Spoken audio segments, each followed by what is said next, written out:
Shanti Shanti Shanti Shanti Shanti Shanti Shanti Shanti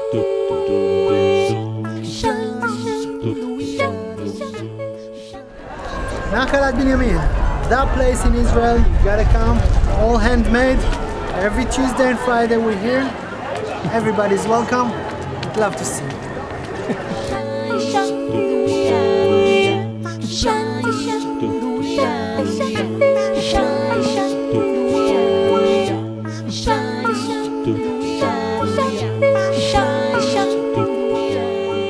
One of the rules of this market is that the artist must be selling the stuff. Fantastic, the idea, because then you have connected with the people. Hi, how are you?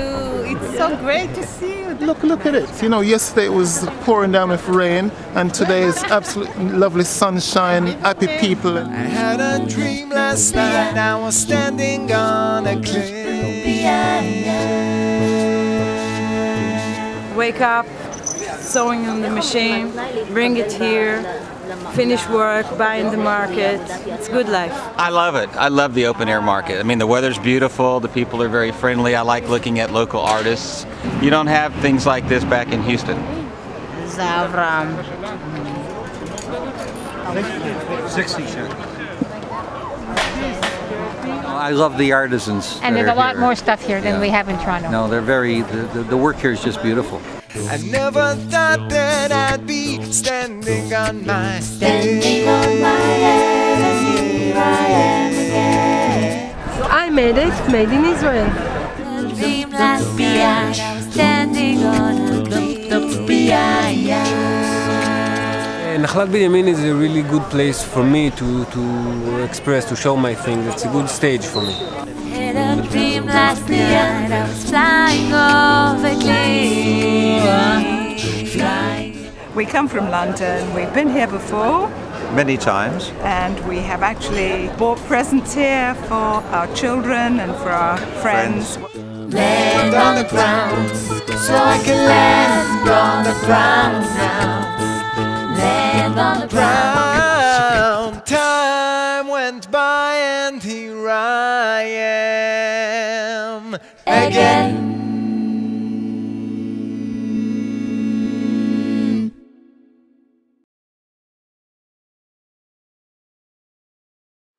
Hey guys, it's Emily, and today I'm back with another paper crafts episode. So during this paper craft, you're going to learn how to create really cool geometric wall art. So the only things that you're going to need are colored paper of your choice and anything that can cut paper, so like scissors, an X-Acto knife, things like that. So let's get started. So on my desk right here, I have 3 different colors of paper. I have, of course, pink, blue, and yellow. So, to start off with the yellow, I have 4 different pieces of paper that are equally sized for each color.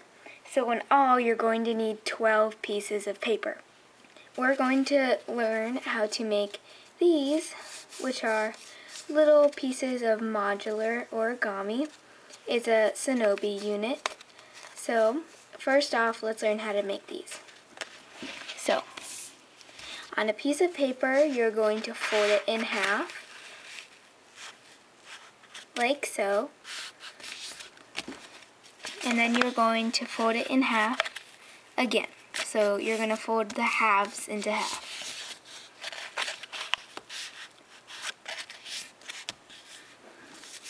Okay, then you can unfold all of your folds. So as you can see on my paper, it's kind of hard to see, but I have 3 different folds. So now you're going to fold your paper like this again, and then you're going to fold one side here and one side here. So you're getting that image and shape of this. So, and then you're just going to tuck this little triangular piece down and fold this inside of this pocket here. So can you see here? You're just going to fold that inside. Just like that. And then you're going to fold, and then again you're going to do the same thing with this other side. So you're going to fold this little triangular piece down, and then fold this side into this flap.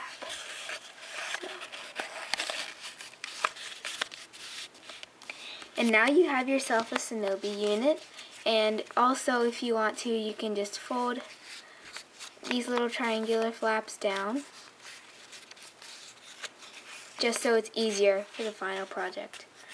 So I'm just going to go ahead and make all of my units.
Okay, so now we have all of our pieces.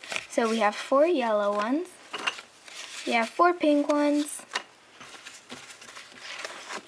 and we have 4 blue ones.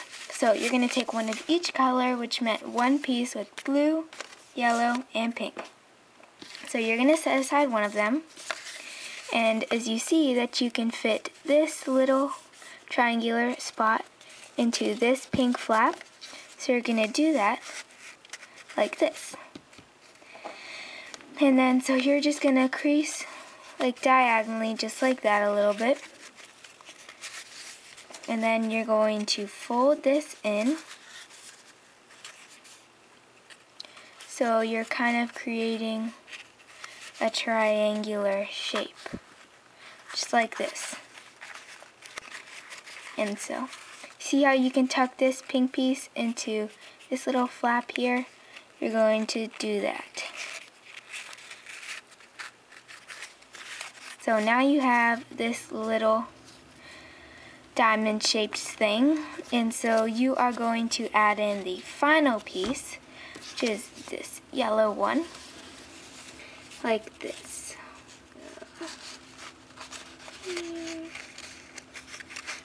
Then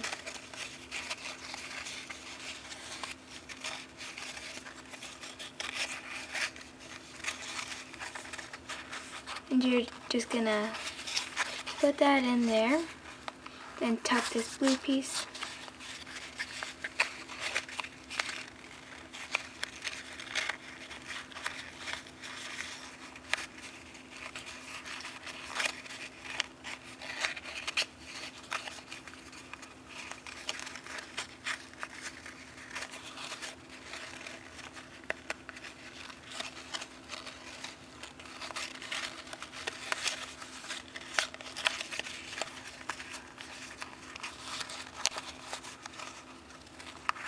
Tuck this yellow piece in, and tuck this last yellow piece in.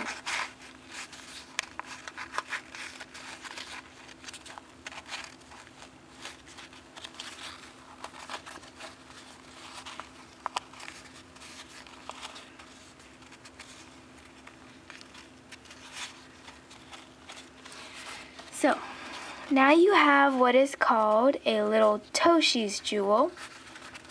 So now you're just gonna make a bunch of those with the paper.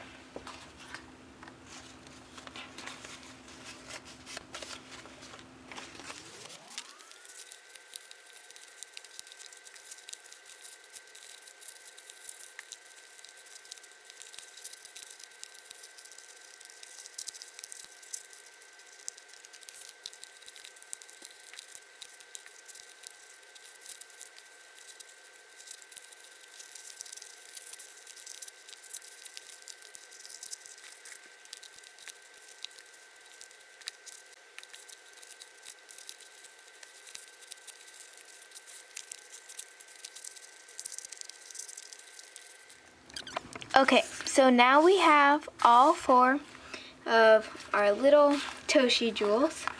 So now I'm gonna grab some string. So I have some string here that's really thin and stuff like that. So I'll just grab some scissors so I can cut it, and then we can hang these on string.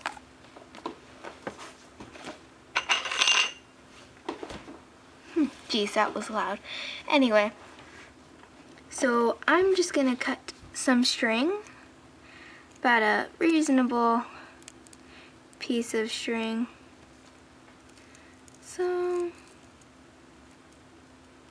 this is a good piece, so I'm gonna be tying a lot of knots in it, so this is an okay piece. And remember, at the end you can always cut some string off, so that's not a problem. So the thing you're going to do is cut a lot of, is to put a lot of knots in this, so when it's fitted in a hole in one of these, that it won't fall down. So one knot won't be enough, obviously. So you're just gonna put as many knots as you can to where you think it's reasonable. Okay, so as you can maybe see that I have a little knot here. So okay, so I have a little knot right there, and I bet you that'll be enough to stick through one of these and still be able to like hang something. So okay, so I'm betting that either one of these tiny holes right here will be good enough, but then again it won't hang correctly. So maybe, just maybe. Okay, so I can probably stick it through one of these holes. You can't really see it, but it's really tiny. So I'll try to stick the little knot inside there. Just kidding, that would be really hard. So I'm going to stick it in one of these holes at the top, as you can see. They're a lot bigger, but I'm really hoping that this will work out. So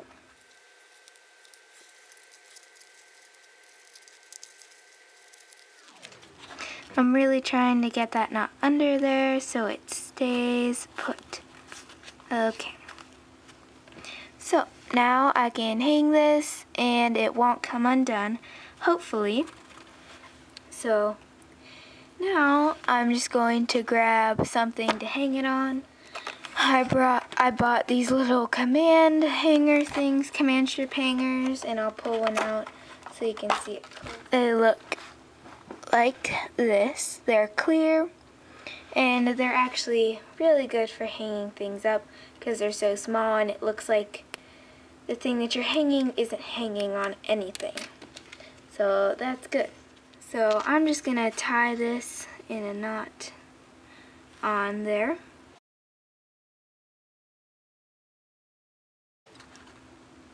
So now we can hang this on a wall or something. So I'll show you a picture or a slideshow at the end of this video of me hanging this up. So I'm just gonna create knots and string for the other ones. So yeah. Okay, so that was my last and final one. So these are my finished pieces where we have the little Toshi's jewel and the string and the plastic at the end. So you could have done anything to hang them up. That was just my method of a good way to hang them on the wall. So yeah, thank you so much for watching this video, and I hope you really enjoyed this video. So please like it and comment down below for more videos where you would want for other DIY ideas. So thank you so much. Please subscribe to my channel, and thank you again. This is David Jameson, President of the Greater Aiken Chamber of Commerce, inviting you to attend the annual Aiken's Macon, an arts and crafts show in the parkways of beautiful downtown Aiken. Visit more than 200 unique crafters and vendors from all over the Southeast. For more information, call the Aiken Chamber at 803-641-1111 or find us at aikenchamber.net.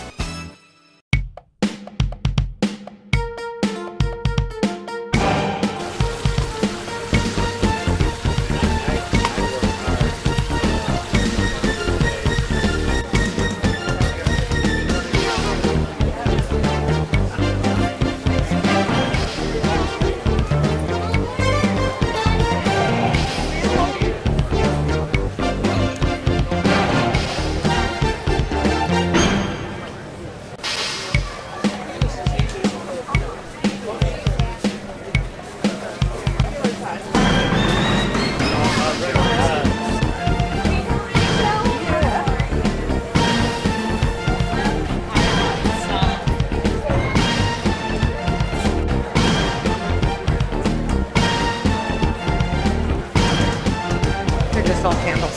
So he doesn't have any. Of course, that was just a lot. Yeah, so it's it's not that we're going to line it. I know.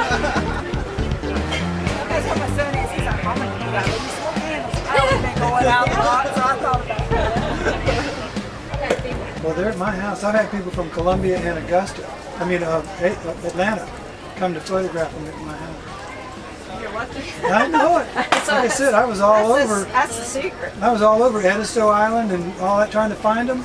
Get back home, they're at my feet. There will be no snakes. No snakes. No snakes at the circus. But do you know what else is not going to be at the Cole Brothers Circus? Carly and Charlie. But that's okay. That's because we have the best job ever for the Cole Brothers Circus. We are advanced clowns. Now, that's due to our... Yeah, there's a lot of stuff at the circus. Absolutely. There's something at the circus for everyone, as a matter of fact. But boys and girls, Doggone. if you really want to go and see the Cole Brothers Circus of the Stars, yes, please remember to use your manners. Very important. Okay, ask your mom and dad nicely. You need to say something like, Mom, Dad, may we please go to the circus? Now, all right, you know how moms can be sometimes, all right? She's probably going to say something like, I don't know, maybe we'll go to the circus.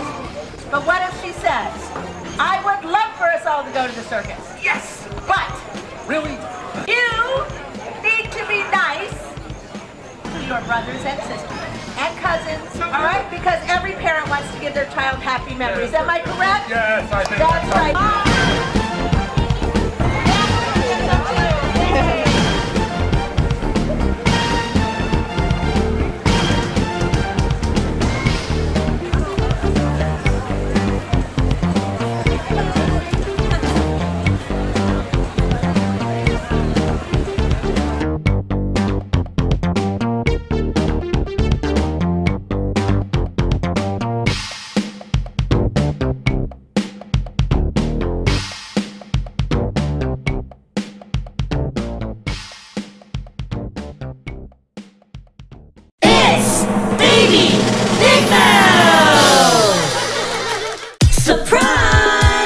It's a Baby Big Mouth Surprise Egg Learn-A-Word.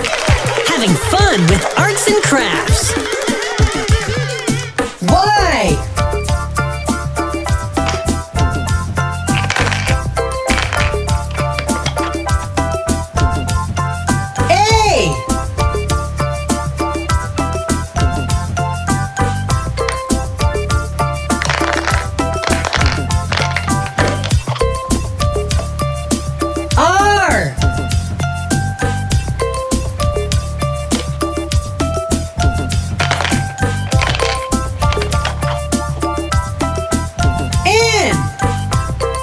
And what's that spell? Yarn! Y-A-R-N.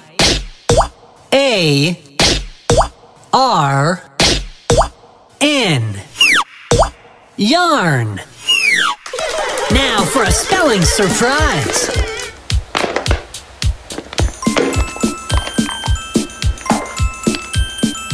Surprise! Monsters University! Shake, shake, shake.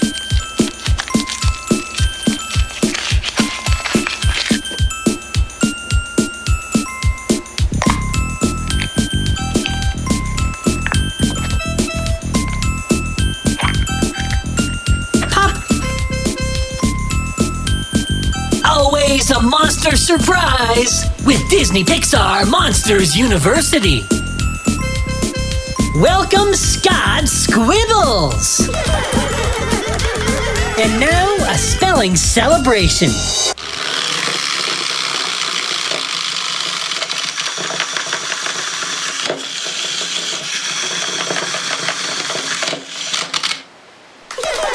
Thanks for cracking us up. Bye-bye. It's Baby Big Mouth. Subscribe for surprises. Surprise! It's a surprise party with colorful ooze. So let's see what putty colors we have and see what color wins. Ready? Purple!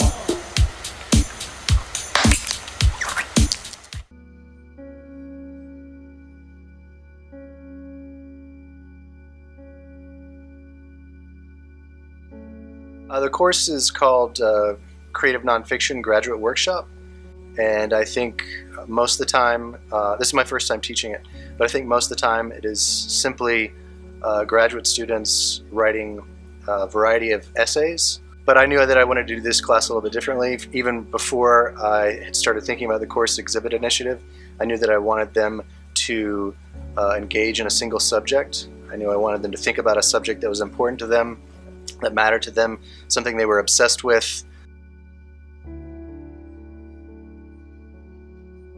And then I wanted them to investigate it by writing a series of different kinds of essays in different kinds of forms.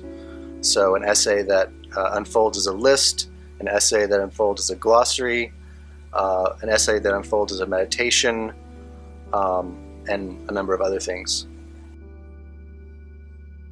The title of the exhibit, Arts and Crafts, on the one hand, it suggests a sort of primary engagement. Usually they work with pen and paper or the computer or a typewriter or whatever it is they write with, and that's it. So they have words and paper.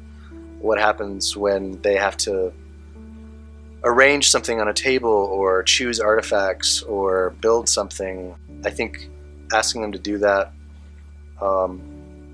makes them think about what they're making in different ways and how narrative can be deployed and constructed, and in many of the cases here, how narrative is a shared experience. I mean, it's always a shared experience, but when Brian Matthews asked me to participate in the course exhibit initiative, the thing I was excited about was the fact that I had control and power over 12 really smart, interesting, and talented graduate students who didn't really have a choice whether they wanted to participate. If they wanted to take the class, they had to do it. And then I could force them to do things that they normally wouldn't do, which is like to work with physical artifacts. And what would that mean, and what would that look like, and what could they possibly make? I figured a great many of them would be perplexed and troubled by this, but I said, oh, you know, we have the whole semester, we can think about it, we can brainstorm. I just worked closely with them, and the projects themselves arose out of the subjects that they were investigating. There's several steps where you're part of the process, and that's cool. The project came about when Brian Matthews, who lives across the street from me, and I were according to him, in his memory, we were picking up branches in our yards. I don't really remember that part, but I do remember us being in our yards and him saying, hey, you need to use the 3D printer in your class. And I was like, that sounds crazy. Like, can you make paper with a 3D printer? Because that's what I use. And but then he told me about the course exhibit initiative, and he gave me some links to go check it out. And I thought it sounded really cool. And so he just basically threw down the gauntlet and said, do you want to do this? And I said, sure. I sent probably 1,000 emails to, and my students sent multiple emails to every day saying, Scott, can we do this? Can we do that? And Scott would always be like, yeah, I don't see why not. So it was really fun and easy, especially because the person that we were mainly collaborating with at the library, Scott, said that all things were possible. And that was really cool. I think my favorite part, the two things are coming up with an idea or helping a student realize an idea. For instance, Amy had the idea for the snow globes. She wanted to make snow globes. And I think it was my idea that she should cut up poems and put them inside there. And then she did that, and I thought the effect would be really cool, and it is. But that's partly because of the fact that her poems are so great, and the lines that she chooses, doesn't matter how they fall. They always create really interesting narratives. Yesterday, when we were putting this together, was also my favorite part, because it was seeing things that had been evolving over the course of a semester actually taking material form, and the ideas that you had being realized in a matter of an afternoon was pretty astounding, and I liked it a lot. One of the things that I'm really proud of with this exhibit is that the students have not only produced good work and built interesting exhibits, but many of them are working in areas that are extremely difficult to write about. Personal tragedies, addiction, issues with body image.